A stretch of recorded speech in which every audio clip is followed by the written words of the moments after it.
बच्चों, welcome back to our channel the educational hub. उम्मीद है कि तमाम बच्चे खैरियत से होंगे। और बच्चों, अब तक हम एक्सरसाइज 22.3 जो है क्लास 10th मैथमेटिक्स वो कंप्लीट कर चुके हैं और वो तमाम वीडियोस आप तक पहुंच चुकी है। आपका बहुत अच्छा फीडबैक मिला, बहुत कुछ आप सीख रहे हैं बच्चों। So now we are heading towards our next exercise and this exercise is exercise 22.4 which is basically the second last exercise of chapter number 22। ठीक है, इस एक्सरसाइज के अंदर भी बच्चों बहुत सारे इंपॉर्टेंट क्वेश्चन आने वाले हैं जो कि आपके एग्जाम में ज्यादातर शॉर्ट या लॉन्ग का हिस्सा बनते हैं। शॉर्ट में अगर आएगा तो ऑब्वियसली वो 5 नंबर के लिए होगा और इसी तरह लॉन्ग में आएगा तो वो किसी का ABC पार्ट बनकर आपके एग्जाम का हिस्सा बनेगा। तो very very very important exercise, बहुत अच्छे से देखना है, समझना है। And if you have any Curie just let us know in the comment section. बच्चों, अगर अभी तक आप हमारी छोटी सी फैमिली का हिस्सा नहीं बने हैं तो इस सब्सक्राइब के बटन को प्रेस करके आप हमारी फैमिली का हिस्सा बन सकते हैं ताकि हमारी हर नए आने वाली वीडियो आप तक पहुंचती रहे। तो let's get started. Question number 1 बच्चों क्या कहता है, जरा क्वेश्चन नंबर 1 आप अपनी स्क्रीन पर मुलाहिजा फरमाएं। मैं क्वेश्चन नंबर 1 को पढ़ रहा हूं। बेसिकली क्या कहता है, if W is equal to, उन्होंने कुछ डेटा दिया हुआ है, comma x is equal to कुछ डेटा दिया हुआ है, देन नाउ यू हैव बच्चों 5 कंडीशंस। आपके पास 5 कंडीशंस हैं जो कि आपने वेरीफाई करनी है, प्रूव करनी है, कैलकुलेट करनी है, ये सारी कंडीशन। तो सबसे पहली जो कंडीशन है बच्चों वो आपके पास स्क्रीन पर शो हो रही होगी, show that sum of all deviations of W about its arithmetic mean is 0। बहुत आसान सी बात है, वो कह रहे हैं भाई ये W है, W का डेटा लिखा हुआ है, थोड़ा सा तुम्हें फर्क नजर आ रहा होगा वो डेटा जो बुक में लिखा हुआ है और वो डेटा जो सामने बोर्ड पर लिखा हुआ है। कोई बच्चा मुझे कमेंट में बताएगा उसको क्या फर्क नजर आ रहा है और ये फर्क हमने क्यों किया है। नाउ मेरा आपसे अगला सवाल है बच्चों, अब तक आप बहुत सारी वीडियोस चैप्टर नंबर 22 की मेरी देखते आ रहे हैं, बहुत सारी चीजें आपने सीखी होंगी। मुझे ये बताओ, ये जो डेटा दिया हुआ है W का और जो डेटा दिया हुआ है मैं X का, are these data group data और अनग्रुप डेटा? कमेंट में लाजमी बताना बच्चों। तो answer is these both data are ungroup. ये ग्रुप डेटा नहीं है। ग्रुप डेटा के अंदर हमने पढ़ा है कि ग्रुप बने होते हैं 145 से 150, फिर 151 से 156, इस तरीके से ग्रुप बने होते हैं। एक पार्टीशन बना होता है, एक इंटरवल बना होता है, एक लिमिट बनी होती है, उसे हम कहते हैं बच्चों ग्रुप डेटा। लेकिन यहां पर हमारे पास कोई लिमिट नहीं है, तो हमारे पास सिंपल डेटा दिया हुआ है, तो लिहाजा और साथ में फ्रीक्वेंसी भी नहीं दी हुई, तो ये हमारे पास क्या है बच्चों, ये हमारे पास एक अनग्रुप डेटा है। तो हम जितने भी यहाँ पर फॉर्मूला यूज करने वाले हैं वो सारे के सारे कौन से होंगे, अनग्रुप डेटा के। ये चीज बहुत इंपॉर्टेंट है। तो डेविएशन निकालना है हमें और साथ साथ हमें ये बताना है कि जो W का अर्थमेटिक मीन आएगा बच्चों, जो W का अर्थमेटिक मीन आएगा और जब हम उसका वेरिएंस कैलकुलेट करेंगे, वेरिएंस का फॉर्मूला यहाँ पर बच्चों लिखा हुआ है। डेविएशन बेसिकली जो हमारे पास है D, ये यहाँ पर लिखा हुआ है जो कि होता है हमारे पास x माइनस एक्स बार। तो हमने जब डेविएशन हम कैलकुलेट करेंगे W का तो हमारे पास इज इक्वल टू 0 हो जाना चाहिए। कुछ बात समझ में आई? अभी नहीं समझ में आई तो भी अभी क्लियर हो जाएगी, परेशानी की बात नहीं है। This is our first condition. अच्छा, जो बात बताने वाली है बच्चों वो ये है कि whenever you are having ungroup data and ungroup data, जब भी आपके पास अनग्रुप डेटा होता है बच्चों, याद रखो आप उसको हमेशा असेंडिंग ऑर्डर से डिसेंडिंग में अरेंज करते हैं। अब आपकी बुक के अंदर ये नंबर आगे पीछे हुए हैं, ठीक है, लेकिन मैंने सीक्वेंस से लिखा छोटे से बड़े तक। ये आपने लाजमी ख्याल रखना है, अदरवाइज मीडियन और मॉड गलत कर बैठोगे। मॉड तो गलत नहीं होगा लेकिन मीडियन जरूर गलत हो जाएगा। तो that is very very very important. जब भी अनग्रुप डेटा सॉल्व करना शुरू करो, ये शॉर्ट में लाजमी इस तरह का सवाल आता है, तो आपने सबसे पहले उनको सीक्वेंस से असेंडिंग छोटे से बड़ा अरेंज करना। Is it clear? चलो भाई, तो सबसे पहले बच्चों हम क्या करते हैं, हम वो कह रहा है भाई जो W का मीन है ना, सबसे पहले उसको निकालो और उसको कंपेयर करो W के डेविएशन से, वो 0 आना चाहिए। चलो भाई, तो हमारे पास सबसे पहले हम W आ गया, तो हम यहां पर समीशन ऑफ W कैलकुलेट कर लेते हैं बच्चों कैलकुलेटर की मदद से। और समीशन का क्या मतलब है कि हम सारी वैल्यूज को क्या करेंगे भैया, ऐड कर देंगे। ठीक है, तो हम ऐड करते हैं 145 plus 148 plus 156 plus 157, then 3 times 160 है, तो 160 160 160 एंड लास्ट में हमारे पास है 165। तो बच्चों मेरे पास जो सम ऑफ डब्ल्यू आया है ये मेरे पास आया है 1251। ठीक है, बात समझ में आई। अब मुझे इसका डेविएशन निकालना है, लेकिन डेविएशन का फॉर्मूला है x माइनस एक्स बार। तो मैं यहां पर एक कॉलम दे देता हूं x माइनस एक्स बार को। ठीक है, x माइनस एक्स बार को। लेकिन मसला ये मेरे पास x बार तो है ही नहीं, और x बार बेसिकली क्या होता है बच्चों, अर्थमेटिक मीन होता है। तो x बार हम निकाल लेते हैं, आइए जी। तो x बार का फॉर्मूला सबको पता, अर्थमेटिक मीन क्या होगा, समीशन ऑफ w। हम w का अर्थमेटिक मीन निकाल लें, तो summation of w upon n। ठीक है, तो यहां पर आगे कर लेते हैं, arithmetic mean is equal to summation of w क्या आया बच्चों 1251 अपॉन n का मतलब कितनी वैल्यूज हैं, तो 1 2 3 4 5 6 7 8 वैल्यूज हैं। तो इनको मैं डिवाइड कर दूंगा, 1251 को डिवाइडेड बाय 8, तो आंसर विल बी 156.375। ये बच्चों मेरे पास आ गया क्या, W का अर्थमेटिक मीन। क्या आया, W का अर्थमेटिक मीन। ये हमें दो वजह से कैलकुलेट करना था। एक वजह ये थी कि सवाल में उन्होंने कहा है कि अर्थमेटिक मीन निकालो और उसको कंपेयर करो डेविएशन के साथ। और नंबर टू ये हमें क्यों चाहिए था बच्चों, ये हमें इसलिए भी चाहिए था क्योंकि जब हम डेविएशन निकालने जाएंगे, डी निकालने जाएंगे, तो हमें क्या चाहिए, यहाँ पर मीन चाहिए। तो मीन आएगा तो यहाँ निकालेंगे। Is it clear? चलो भाई, अब क्या करेंगे, गौर से सुनो। x, यहां पर मेरी जो वैल्यू x है वो 45 है, 145। ठीक है, मैंने लिखा 145 माइनस x बार क्या आया बच्चों 156.375। तो आपका आंसर माइनस में आएगा, और ये आ रहा है माइनस 11.375। Is it clear? समझ में आ रहा है कैसे हुआ? अब दोबारा, अब ये x मत समझना कि ये x है, नहीं, ये x का मतलब ये जो w की वैल्यूज हैं ये सारी x है ना। हम जो डेटा होता है, डेटा को भी तो x कहते हैं। ये डेटा है ये एक x कैपिटल है, ये एक अलग चीज है। ये जो w की वैल्यूज है इसे भी हम x कहते हैं। अच्छा, इस सवाल को करने का बच्चों हॉरिजॉन्टल तरीका भी था, लेकिन मेरे ख्याल में वो आपको समझ नहीं आता, मजा नहीं आता उसको करने में, तो लिहाजा मैं टेबल बना के कर रहा हूं। आप विदाउट टेबल भी कर सकते हैं, लेकिन obviously that is going to be complicated, आपके लिए मुश्किल हो जाएगी। हमेशा बच्चों वो स्टेप, वो मेथड फॉलो करने की कोशिश करता हूं जिससे हर बच्चा सवाल को आसानी से समझ सके, सफाई से काम करे, बजाय इसके अगर मैं इसको हॉरिजॉन्टल कराऊं, करवा सकते हैं, लेकिन उसके अंदर आपके लिए बच्चों हो सकता है थोड़ा सा मुश्किल हो, क्योंकि उसमें थोड़ा सा फॉर्मूला जो है वो डिफिकल्ट हो जाता है सॉल्व करना, उसको सिंप्लीफाई करना। तो हम टेबल बना लेते हैं ताकि काम आसान हो जाए। चलो भाई, अब मेरा अगला एक्स कौन है, ये, इसको मत देखो, ये एक अलग डेटा है। अगला एक्स है 148, तो 148 माइनस एक्स बार क्या है 156.375। तो ये बच्चों मेरे पास आया माइनस का 8.375। ठीक है, फिर हमारा अगला एक्स क्या होगा 156, तो 156 माइनस 156.375, तो ये आया माइनस 0.375। ठीक है, अब अगला एक्स कौन है 157, तो 157 माइनस 156.375, तो ये बच्चों मेरे पास आया प्लस का 0.625। ठीक है, आगे बढ़ते हैं। अब 160 में से निकाल देंगे इसको, 160 माइनस 156.375, तो ये आ रहा है बच्चों 3.625। Is it clear? ठीक है, आगे बढ़ते हैं। अब ये अगले दो भी 160 हैं, तो यही आंसर आएगा, तो डायरेक्ट लिख लेते हैं 3.625।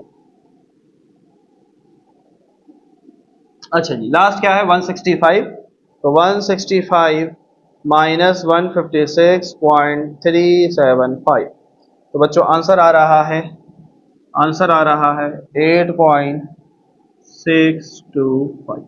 ठीक है, अब बुक में क्या कहा था, इसका समीशन, डेविएशन का समीशन, तो समीशन ऑफ ऑल डेविएंस, ठीक है, वो क्या आना चाहिए, 0 आना चाहिए। अब हम इन सबको ऐड करेंगे, गौर से देखेंगे बच्चों, तो मैंने लिखा माइनस 11.375 फिर दोबारा क्या लगेगा, -8.375 इज इक्वल टू, फिर -0.375 इज इक्वल टू, फिर अब प्लस का आएगा तो प्लस उसी के अंदर चल रहा है 0.625 प्लस 3.625, 3 दफा है 3.625 और प्लस 8.625। तो बच्चों आंसर हमारे पास आया 0। ये कैलकुलेटर उम्मीद है आपको नजर नहीं आ रहा होगा, लेकिन आप जब इसको कैलकुलेट खुद भी करेंगे तो आंसर आ जाएगा 0। यही हमने प्रूफ करना था, यही हमने प्रूफ करना था। क्या प्रूफ करना था, दोबारा गौर से सुनो। उसने ये कहा था कि अर्थमेटिक मीन निकालो, डब्ल्यू का निकाल लिया। फिर उसने कहा इसी डब्ल्यू की वैल्यू के डेविएशंस निकालो, सारे डेविएशंस निकाल लिए।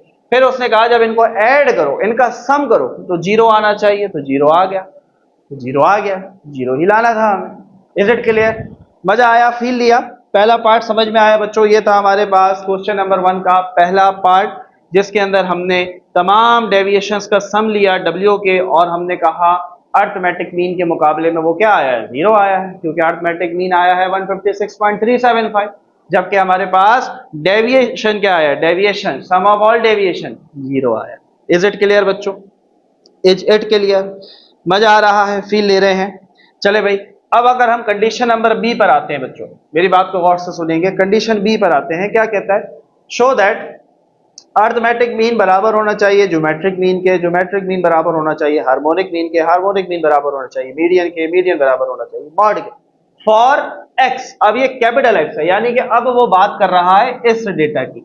अब डब्ल्यू वाले डेटा की वो बात नहीं कर रहा, अब वो बात कर रहा है एक्स की, ठीक है। और उसने कहा साबित करके दिखाओ। क्या साबित करना है? कह रहा है कि मीन बराबर होना चाहिए ज्योमेट्रिक मीन के, ये बराबर होना चाहिए हार्मोनिक मीन के, ये बराबर होना चाहिए मीडियन के, और ये बराबर होना चाहिए मॉड के। तो बेसिकली हमें 1 2 3 4 5 ये 5 चीजें कैलकुलेट करनी है, और पांचों का जवाब क्या आना चाहिए, सेम आना चाहिए। पांचों का सवाल, पांचों का जवाब सेम आना चाहिए। Is it clear? सेम आ गया तो बुक में आंसर देखने की जरूरत है ही नहीं, और बुक में आंसर है भी नहीं। क्यों? क्योंकि पहला और दूसरा जो पार्ट है बच्चों, इसके अंदर आपने प्रूफ करना है। जहां पर भी चीजें प्रूफ करनी होती है वहां पर बुक में आंसर गिवन नहीं होता, क्योंकि अगर आपने प्रूफ कर दिया तो इसका मतलब यही है कि सवाल आपने सही हल किया। ठीक है, चलो बच्चों, तो अब मैं इसको मिटा देता हूं। अर्थमेटिक मीन की कहानी हुई खत्म डब्ल्यू वाले की, ठीक है। आगे देखेंगे, काम आएगा कहीं तो देखा जाएगा। चलो अब हम बात कर रहे हैं एक्स की, ठीक है। तो एक्स के लिए सबसे पहले हमें क्या चाहिए, सबसे पहले हमें चाहिए मीन।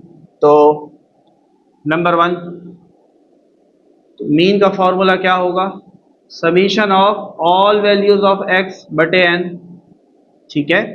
तो मीन कैलकुलेट करते हैं, इन सबको जमा कर दो, माइनस माइनस प्लस लेकिन साइन माइनस, 2 और 2 4, माइनस का 4, माइनस माइनस प्लस लेकिन sign minus, minus minus plus लेकिन sign minus, minus minus plus लेकिन साइन माइनस। तो समीशन ऑफ एक्स क्या आएगा बच्चों, माइनस का 8 आएगा। ये बात सबको पता है। माइनस माइनस प्लस तो करेंगे लेकिन साइन प्लस नहीं करना, क्योंकि ये मल्टीप्लाई नहीं हो रहा है, ये ऐड हो रहा है। जब हम दो डिफरेंट साइन की वैल्यूज को ऐड करते हैं तो माइनस माइनस होता तो प्लस है लेकिन साइन माइनस है। Is it clear?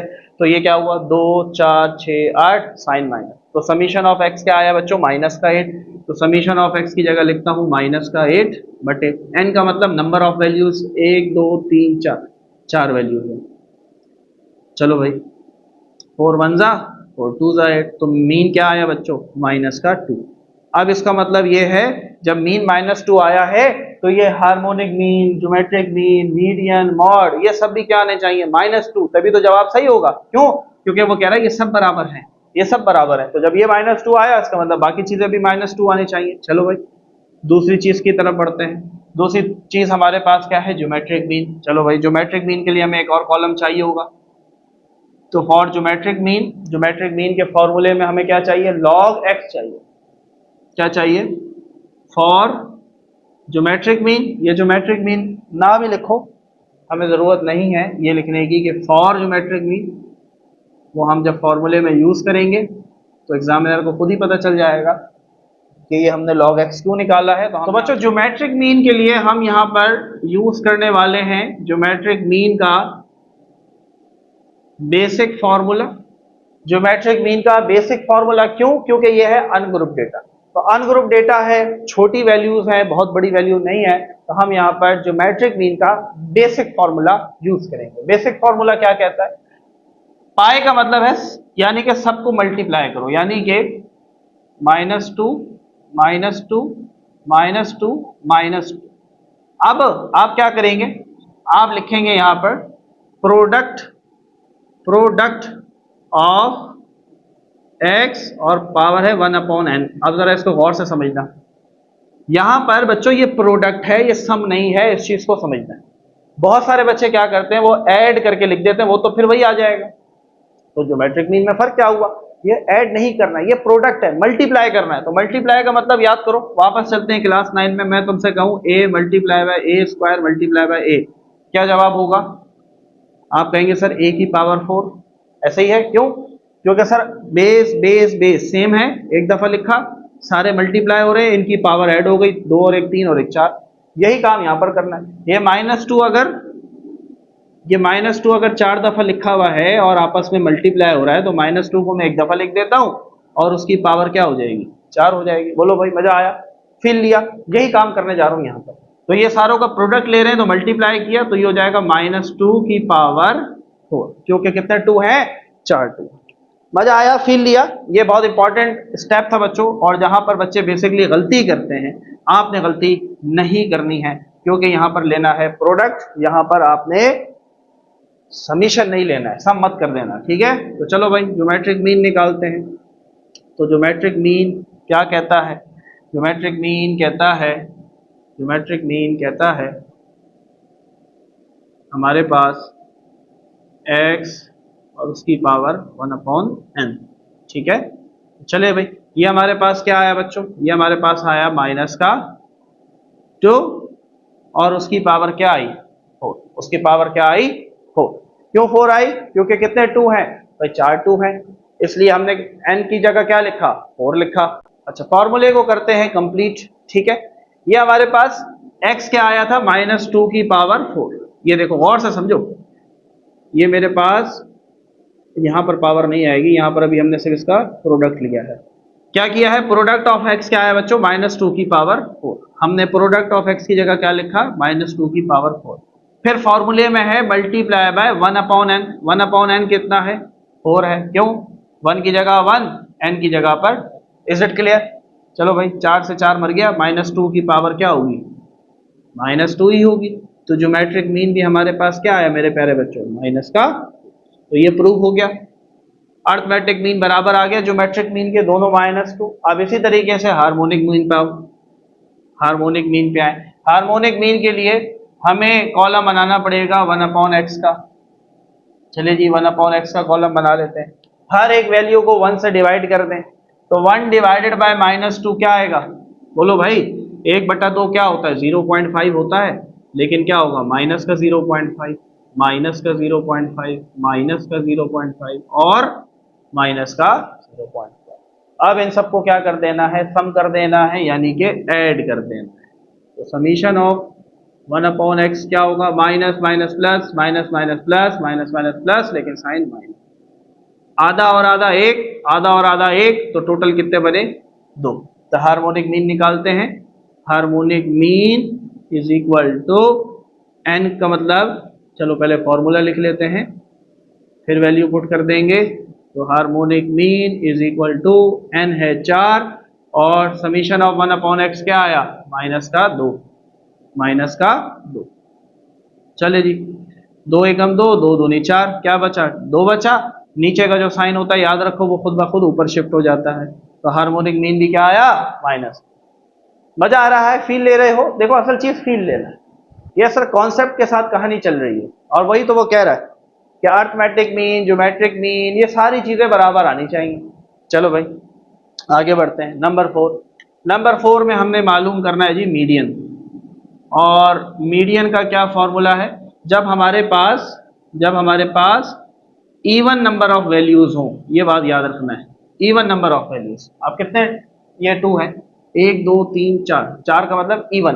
तो इवन नंबर के लिए, मीडियन के लिए, अनग्रुप डेटा के लिए ये फॉर्मूला लगता है। ग्रुप के लिए अलग है, पिछली एक्सरसाइज में करवाया था, वहां से देखोगे, L plus H upon F वाला, ठीक है, वहां से फॉलो करोगे।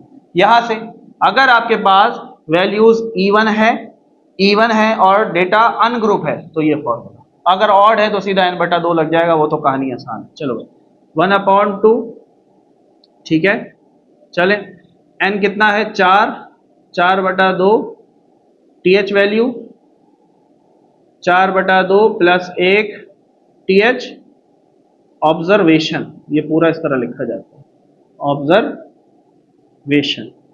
चलो सिंप्लीफाई करते हैं बच्चों, 1/2, चले भाई, n हमारे पास क्या है, अच्छा यहां पर मैंने n लिख दिया, 4 लिख दे, 2 एकम 2, 2 दूनी 4, तो सेकंड ऑब्जर्वेशन प्लस 2 एकम 2, 2 दूनी 4, 2 बचा, 2 2 में 1 जमा किया 3, तो थर्ड वैल्यू ऑब्जर्वेशन। बात समझ में आ रही है ना, ठीक है। अब हम वैल्यू उठा लेते हैं, 1/2 सेकंड ऑब्जर्वेशन, हाँ भाई सेकंड ऑब्जर्वेशन क्या है, -2 प्लस कर देंगे थर्ड ऑब्जर्वेशन, थर्ड भी क्या है -2, तो माइनस प्लस की जगह डायरेक्ट लिख दूं -2, बोलो भाई लिख दूं, लिख सकता हूं सर, बिल्कुल लिख सकता हूं, माइनस माइनस प्लस, लेकिन साइन माइनस, 2 और 2 4, तो अब ये 2 नीचे है, मर जाएगा, 2 एकम 2, 2 दूनी 4, तो सॉरी ये साइन बदल गया, थोड़ा सा समंदर की लहर की तरह बनाओगे, ये है मीडियन, सीधा बना दोगे तो वो मीन हो जाएगा। क्या आया, माइनस का मीडियन भी क्या है बच्चों, -2। व्हाट अबाउट मॉड, मॉड तो आसान सी बात है, अनग्रुप डेटा के अंदर मॉड का मतलब मोस्ट रिपीटेड वैल्यू, जो वैल्यू सबसे ज्यादा रिपीट हो रही है, यहाँ तो एक ही वैल्यू है वही रिपीट हो रही है, तो मॉड के अंदर x के ऊपर यू टोपी बना देते हैं, मॉड भी क्या होगा -2। बोलो भाई, प्रूव कर दिया हमने ये कंडीशन प्रूव कर दी, तो आखिर में लिख देंगे मीन बराबर मीडियन, मीडियन बराबर मॉड बराबर ज्योमेट्रिक मीन बराबर हार्मोनिक मीन, हैंस प्रूव्ड। मजा आया बच्चों, सील लिया। ये हमारे पास कंडीशन थी बी, जिसके अंदर हमने ये तीनों चीजों को, सॉरी 3 नहीं 5 चीजों को एक दूसरे के बराबर प्रूफ करना था, and we have done it, हमने इसको प्रूफ कर दिखाया है। अब बच्चों मूव ऑन होते हैं कंडीशन नंबर सी की तरफ। तो बच्चों अब आ रही है हमारे पास कंडीशन नंबर सी, आइए जरा समझने की कोशिश करते हैं। आप अपनी स्क्रीन पर देख सकते हैं condition number C, compute arithmetic mean. Arithmetic mean निकालना है भाई, किसका निकालना है, वाई का। किसका निकालना है, वाई का। डेटा में तो w और x थे, ये y कहां से पैदा हुआ, आइए जी y हम पैदा कर देते हैं, तो यहां पर आ गया हमारे पास y। अब जरा y को समझने की कोशिश करो, y आया कहां से, बहुत आसान सी बात है, वो तुम्हें खुद कह रहा है कि y बराबर है 3 इंटू एक्स के। y बराबर है किसके, 3 इंटू एक्स के। वो कह रहा है एक कॉलम खुद बना लो ना y का। अब हमने कहा हम कैसे बनाएं, हमें तो पता ही नहीं है y का। वो कह रहा है जो x है ना, x की हर वैल्यू को 3 से मल्टीप्लाई कर दो, एक नया कॉलम बनेगा, वही y है, उसका अर्थमेटिक मीन निकाल दो। अरे भाई क्या बात है, मजा आया, फील लिया, ईमानदारी से बताना सर, फील लिया, फील लिया, ये चीज समझने वाली थी, ये चीज समझने वाली है। अच्छा, इसका शॉर्टकट तरीका भी है कि हम x के निकाले गए मीन को ही कन्वर्ट कर देते हैं डायरेक्ट y के मीन के अंदर, लेकिन मैं समझता हूं कि आप थोड़ा सा इसको इन डेप्थ करें ताकि मजीद आपके जो भी कंफ्यूजन है इससे रिलेटेड वो क्लियर हो। मुझे ऐसा लगता है बच्चों वो मेथड थोड़ा सा कॉम्प्लिकेटेड और आप उसको नहीं समझ पाएंगे, तो लिहाजा हम इसको ऐसे करते हैं, ठीक है। तो y हम खुद बनाएंगे, कैसे बनाएंगे, उससे कहा हर x की वैल्यू को 3 से मल्टीप्लाई कर दो। आ जाओ भाई बना कर लेते हैं। तो x की पहली वैल्यू क्या है, -2, -2 को 3 से मल्टीप्लाई करेंगे, क्या आएगा, -6 आएगा, और ये सारे ही -2 हैं, तो सारे ही क्या आएंगे, -6, हो गई बात, बन गया y। अब हम इनका ले लेते हैं सम, तो समीशन ऑफ y क्या आएगा, 6, 12, 18, 24, और हमें पता सारे माइनस के हैं तो -24। अब मुझे बताओ, अगर मुझे मीन निकालना है, मुझे मीन निकालना है, अर्थमेटिक मीन क्या फॉर्मूला होगा, समीशन ऑफ y बटे n। तो समीशन ऑफ y मेरे पास क्या आ रहा है, -24, जबकि जबकि जबकि जबकि हमारे पास n क्या है, 4, 4 वन ज़ा 4, 4 6 ज़ा 24। अर्थमेटिक मीन क्या आया? माइनस का 6 आया। 4 वन ज़ा 4, 4 6 ज़ा 24, माइनस का 6, माइनस का 6। मजा आया? बस इतनी सी बात थी, खत्म हो गई बात। वाई का कॉलम हमने खुद बनाया, समझ रहे हो? मैं अगर डायरेक्ट शॉर्टकट से कराता ना तो आपको ये समझ नहीं आता कि हम इसका कॉलम खुद भी बना सकते हैं। यही तो मजे की बात थी, यही तो समझाना था। तो उम्मीद है बच्चों यहाँ तक ये बात बहुत अच्छे से क्लियर हुई होगी। तो पार्ट सी भी हमने खत्म किया, कंप्लीट किया। अब आ जाए जी पार्ट डी के ऊपर। कंडीशन नंबर डी क्या कहती है, आइए जरा सुनते हैं। डी कहता है compute arithmetic mean of Z. अरे भाई फिर वही मसला आ गया, हमारे पास तो डब्ल्यू है, हमारे पास तो एक्स है, चलो वाई भी निकाल लिया। अब वो कह रहा है जेड भी बनाओ। उसको मजा आ गया कि भाई बच्चे को करना आ गया वाई निकालना, तो आप कह रहे जेड भी निकाल लेगा। बिल्कुल निकाल लेंगे जी। कैसे निकालेंगे? वो कह रहा है जेड का कॉलम खुद बनाओ, लेकिन मैं आपको बता के दे रहा हूं कि जेड किसके बराबर होगा? 3w माइनस 11 के। अब जो शपाटर बच्चे हैं समझ गए होंगे कैसे करेंगे, आइए बताते हैं जी। परेशानी वाली बात ही नहीं है, आ जाइए। आपने सिंपल क्या करना है, 3 को मल्टीप्लाई करना है w से। 3 मल्टीप्लाई बाय w क्या है? 145। और से देखते जाओ, w क्या है? 145। 3 को मल्टीप्लाई किया w से, और उसमें से जो जवाब आया उसमें से माइनस कर दिए 11। क्या आया? 424। 420। समझ में आई बात? अब दोबारा 3 को मल्टीप्लाई करें w के साथ। w कौन सा है? दूसरा 148 इज इक्वल टू, और उसमें से माइनस कर दें 11। क्या आया? 433। बात समझ में आ गई? अब अगला डब्बा मैं खुद से जल्दी से कंप्लीट कर रहा हूं ताकि हमारा टाइम बच्चों थोड़ा सा सेव हो जाए, लेकिन आपने कैलकुलेटर से करके लाजमी आंसर को मैच करना है। तो बच्चों हमने जो है वो z की सारी वैल्यूज कैलकुलेट करके लिख दी। बात सबको समझ में आ गई? 3 को करना है w से मल्टीप्लाई, उसमें से 11 माइनस कर दिया, अगली वैल्यू लिख दी। फिर दोबारा 3 को मल्टीप्लाई किया z की अगली वैल्यू से, w की अगली वैल्यू से, 11 माइनस किए, अगला z आ गया। इसका भी शॉर्टकट तरीका था, लेकिन अगेन थोड़ा सा कॉम्प्लिकेटेड था, इसलिए मैंने कंप्लीटली करवाया। फिर हमने बच्चों इन सबका समीशन लिया क्योंकि हमें मीन निकालना है, तो हमने सबको ऐड किया। क्या आया? 3665। चलो भाई मीन निकालना है, तो मीन का क्या फॉर्मूला है? मीन कहता है सबका समीशन जो है बटे n। चलो भाई समीशन ऑफ z क्या आया हुआ है? 3665, जबकि n मेरे पास क्या है? 1 2 3 4 5 6 7 8, 8 वैल्यूज हैं। तो मेरे पास बच्चों फाइनली मीन क्या आएगा? 3665 divided by 8, and our answer will be 458.125, and this is your perfect answer even according to your book. 458.125 यही आपके बुक में भी आंसर है बच्चों, एंड यही परफेक्ट आंसर भी है। तो आपने देखा हमने एक कॉलम से 2 कॉलम और बनाए, x से हमने y बना दिया, w से हमने z बना दिया। तो मर्जी है हमारी, हम बना सकते हैं। चलो भाई मूव ऑन होते हैं बच्चों अपनी आखिरी कंडीशन, जो कि जिस कंडीशन के अंदर आपने बहुत ही आसान तरीके से कुछ चीज़ें प्रूव करनी है। और वो चीज़ें क्या हैं, तो आपके स्क्रीन पे बच्चों पार्ट ई जो है वो नज़र आ रहा होगा। उसमें आपने ये बताना है हार्मोनिक मीन छोटा होना चाहिए ज्योमेट्रिक मीन से, ज्योमेट्रिक मीन छोटा होना चाहिए अर्थमेटिक मीन से, अर्थमेटिक मीन छोटा होना चाहिए मीडियन से, जबकि मीडियन छोटा होना चाहिए मॉड से for the value of w। w के लिए निकालने जा रहे हैं, तो और से देखेंगे समझेंगे कि हमने इसको किस तरीके से सॉल्व करना है। ये सारी चीज़ें हम फाइंड करने जा रहे हैं। Students we have our last condition, जिसको हम सॉल्व करना शुरू करते हैं जी। चलिए जी मूव ऑन होते हैं, मूव ऑन होते हैं पार्ट ई के अंदर। और ये सारा काम हमने करना किसके साथ है? ये सारा काम हमने करना है कॉलम ऑफ W के ऊपर। किसके ऊपर करना है? कॉलम ऑफ W के ऊपर। और करना क्या क्या है, तो हमें ये दिखाना है सबसे पहले हार्मोनिक मीन। अभी करके दिखाते हैं, खुद ब खुद समझ में आएगा। तो सबसे पहले हम क्या निकालते हैं बच्चों? हार्मोनिक मीन निकालते हैं।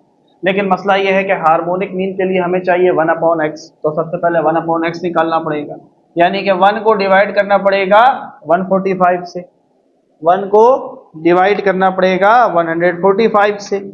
तो बच्चों ये हमारे पास क्या आया? ये हमारे पास आया 6.89 एक्सपोनेंट -3। तो ये बच्चों हमारे पास बहुत ज्यादा छोटी छोटी छोटी छोटी वैल्यूज आती रहेंगी। पर आपने जो खास तौर पे ख्याल रखना है वो ये है कि वैसे तो पॉइंट के बाद बहुत सारे डिजिट्स आ रहे हैं, लेकिन हमने पॉइंट के बाद खाली 3 ही डिजिट्स लेने हैं। ठीक है, नेक्स्ट।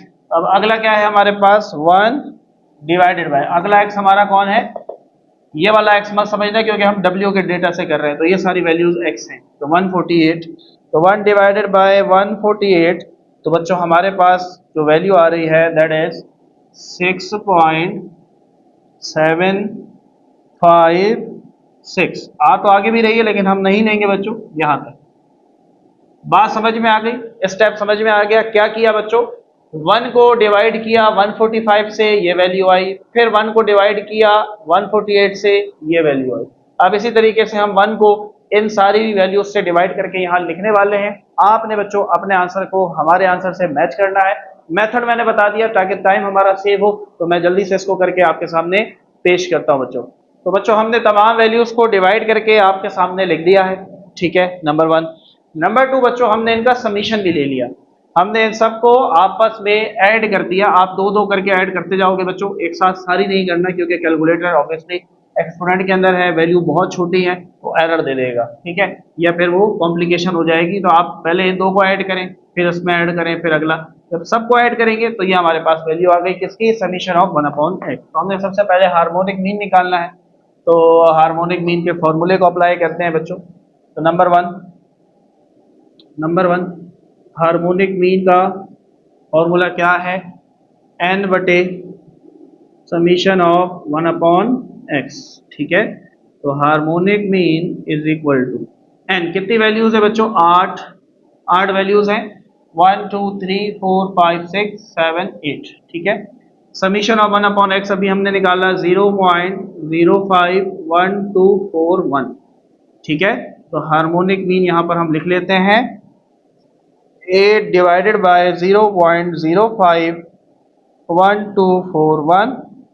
सो बच्चों आंसर आ रहा है 156.124। ये मेरे पास क्या आया बच्चों, क्या आया, हार्मोनिक। अब हमें क्या चाहिए, ज्योमेट्रिक मीन। ज्योमेट्रिक मीन के लिए हमें क्या चाहिए, लॉग एक्स चाहिए, यानी कि हर वैल्यू का लॉग निकालना है। तो हम सबसे पहले किसका लॉग निकालेंगे, हम सबसे पहले लॉग निकालेंगे 145 का। तो log of 145 is equal to, again value बहुत बड़ी आएगी लेकिन हम पॉइंट के बाद खाली 3 वैल्यूज लेंगे, 2.161। ठीक है, फिर हम किसका लॉग निकालेंगे, 148 का। तो लॉग 148, तो ये बच्चों मेरे पास आ रहा है 2.170। इसी तरीके से हम बाकी 6 वैल्यूज का लॉग निकालेंगे बच्चों और फिर उनका समीशन लेंगे, फिर हम निकालेंगे ज्योमेट्रिक मीन। अब कुछ बच्चों के जहन में ये सवाल आ सकता है कि सर यहाँ पर हमने ज्योमेट्रिक मीन का फॉर्मूला चेंज क्यों किया, हमने बेसिक फॉर्मूला क्यों यूज नहीं किया। तो बच्चों ये वैल्यूज बहुत बड़ी हैं, तो जब हम इनका प्रोडक्ट निकालेंगे तो ये वैल्यू बहुत बड़ी हो जाएगी। तो लिहाजा हम यहाँ पर कौन सा यूज कर रहे हैं, हम यहाँ पर यूज कर रहे हैं ज्योमेट्रिक मीन का लॉग यानी कि anti log formula. Is it clear? चलो कॉलम कंप्लीट करते हैं, आगे बढ़ते हैं। तो बच्चों यहाँ पर हमने log x का कॉलम अपना कंप्लीट कर लिया। तमाम वैल्यूज जो w की थी सबके हमने log निकाले। पॉइंट के बाद 3 वैल्यूज लेनी है। देखो एक स्टैंडर्ड डिसाइड करो, अगर पॉइंट के बाद 2 लेनी है तो फिर सब में 2 लो, अगर 3 लेनी है तो सब में 3, अगर 4 लेनी है तो सब में 4। ठीक है, लेकिन स्टैंडर्ड इज 3, डेसिमल के बाद 3 वैल्यूज इज इनफ। ठीक है, आर इनफ। तो log सबके निकाल लिए, फिर हमने सब को ऐड किया, सम किया, तो बच्चों क्या आया 17.548 इन सबको ऐड करने के बाद। ठीक है, चले जी, अब हम चले जाते हैं किसकी तरफ, ज्योमेट्रिक मीन की तरफ। तो ज्योमेट्रिक मीन का फॉर्मूला है anti log into log into summation of log x बटे n, ये रहा। ठीक है, वैल्यूज पुट करते हैं बच्चों जल्दी से। ज्योमेट्रिक मीन बराबर है anti log into summation of log x, क्या आया अभी निकाला, ये रहा 17.548। डिवाइड करेंगे बच्चों n के साथ, n क्या है 8। तो geometric mean is equal to anti log, इनको डिवाइड कर देते हैं बच्चों, तो 17.548 डिवाइडेड बाय 8, तो हमारे पास वैल्यू आई बच्चों 2.1935। अब इसका हम ले लेते हैं एंटी लॉग, तो शिफ्ट दबाकर लॉग दबाएंगे, एंटी लॉग आ जाएगा 2.1935। तो आंसर आ रहा है बच्चों 156.1349। ये आ गया क्या, ज्योमेट्रिक। पहले ही बात क्या साबित करनी थी, हार्मोनिक मीन छोटा होना चाहिए ज्योमेट्रिक मीन से। हार्मोनिक मीन क्या है 156.12, ये क्या है 156.13, ये बड़ा है ना और ये छोटा, ये प्रूव करना था। हार्मोनिक मीन छोटा होना चाहिए ज्योमेट्रिक मीन से, तो 156 एक जैसा, फिर पॉइंट के बाद 1 भी एक जैसा, लेकिन ये 2 है ये 3 है, इसका मतलब ये छोटा ये बड़ा। तो पहला पहला हमारे पास कंपैरिजन बिल्कुल सही हुआ, हार्मोनिक मीन छोटा है ज्योमेट्रिक मीन से। ये मत समझना कि बहुत छोटा आना था, नहीं नहीं नहीं, नहीं। असल में ये साबित करना है हार्मोनिक मीन छोटा होना चाहिए ज्योमेट्रिक मीन। क्लियर है बात। अब हम जाएंगे किसके ऊपर, अर्थमेटिक मीन के ऊपर, नंबर 3। अर्थमेटिक मीन का वही फॉर्मूला, समीशन ऑफ W बटे n। चलो भाई, समीशन ऑफ W हमने पहले ही यहाँ निकाल रखा है, जो कि था 1251, पहले सवाल में निकाला था। n है 8, तो 1251 डिवाइडेड बाय 8, तो ये आ गया बच्चों 156.375। चलो अब इसको इससे कंपेयर करना है, ये छोटा होना चाहिए ये बड़ा होना चाहिए, तो बिल्कुल सही है। 156 एक जैसा, पॉइंट के बाद क्या आ रहा है 1, यहाँ पॉइंट के बाद क्या आ रहा है 3, यानी कि ये बड़ा ये छोटा, सही बात। अगली बात भी सही साबित हो गई, ज्योमेट्रिक मीन छोटा है किससे, अर्थमेटिक मीन से। अर्थमेटिक मीन बड़ा है ये छोटा है। क्लियर है बात। अब आओ मीडियन के ऊपर, ठीक है। मीडियन, मीडियन के लिए अगेन हमारे पास इवन नंबर है, 8 वैल्यूज हैं, तो ये फॉर्मूला हम यूज करेंगे बच्चों, 1/2 n/2 th value plus n/2 plus 1 th observation. चलो भाई वैल्यूज पुट करते हैं बच्चों यहाँ पर, 1/2 n क्या है 8, 8/2 प्लस 8/2 प्लस का 1